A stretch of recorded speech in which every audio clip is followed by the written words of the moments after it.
Zee 24 तास, एक पाऊल पुढे.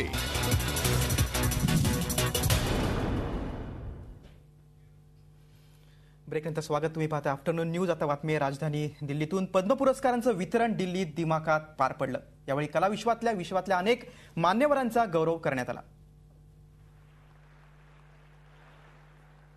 सर्वोच्च नागरी सन्मान सोहळ्यात राजेश खन्ना यांना मरणोत्तर पद्मभूषणनं गौरवण्यात आलं.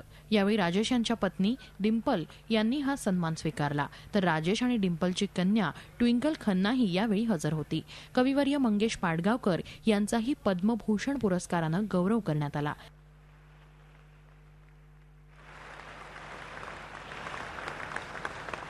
तर शास्त्रीय गायक उस्ताद अब्दुल रशीद खान यांना पद्मभूषणनं गौरवण्यात आलं. अभिनेता नाना पाटेकर यांना पद्मश्रीनं सन्मानित करण्यात आलं.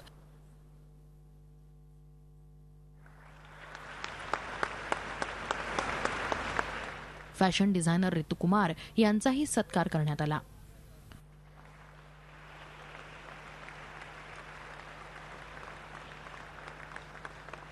Bureau report, Zee Media, Mumbai.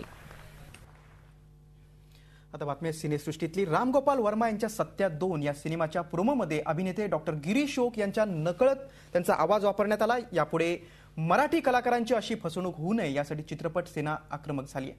सत्या 2च्या प्रकरणावर तोडगा काढण्यासाठी चित्रपट सेनेकडून नुकतीच एक बैठक घेण्यात आली. यावेळी सत्या 2च्या निर्मिती संस्थेकडून डॉक्टर गिरीश ओक यांना माफीनामा देण्यात आला.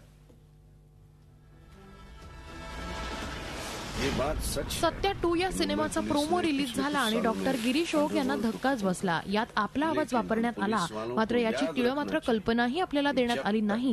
ही शुद्ध फसवणूक आहे. हे जेव्हा डॉक्टर गिरीश ओक यांना कळलं तेव्हा त्यांनी या सिनेमाचे दिग्दर्शक आणि निर्माते रामगोपाल वर्मा यांच्या लक्षात आणून दिलं. दुनिया की कोई भी पुलिस अंडरवर्ल्ड को खत्म नहीं कर सकती. अंडरवर्ल्ड कभी खत्म नहीं होगा. बस उसकी जात बदलते. तेव्हा रामूनं याकडे फारसं लक्ष दिलं नाही. चित्रपट सेनेनं या प्रकरणात पुढाकार घेऊन या सिनेमाच्या निर्मिती संस्थेच्या प्रमुखाशी चर्चा करून तसं तो सोकावले होते की त्यांना असं वाटतं की काही करत नाहीत मराठी लोक. आणि आत्ता तरी मी समाधानी नाही आहे पूर्णपणे की त्यांच्या वतीने त्यांच्या सीईओनी आम्हाला एक माफीचं म्हणूया आपण पत्र दिलेलं आहे. पण जोपर्यंत ते स्वतः माफी मागत नाहीत त्यांच्या सहीनी, तोपर्यंत मी समाधानी होणार नाही. चर्चेदरम्यान रामगोपाल वर्मा यांच्या निर्मिती संस्थेकडून डॉक्टर ओक यांना माफीनामा देण्यात आलाय.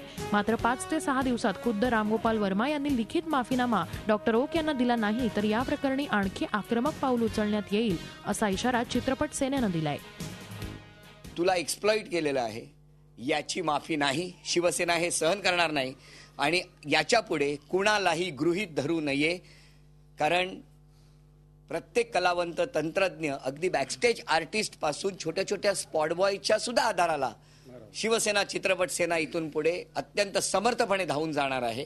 जे झालं ते पुरे झालं, हा एक इशारा आहे. इथून पुढे प्रत्येकाने खबरदारी घ्यावी.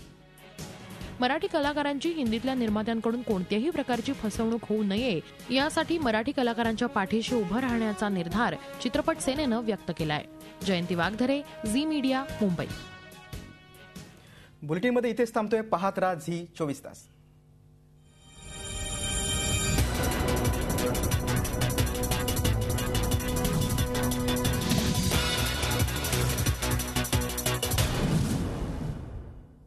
झी 24 तास, एक पाऊल पुढे.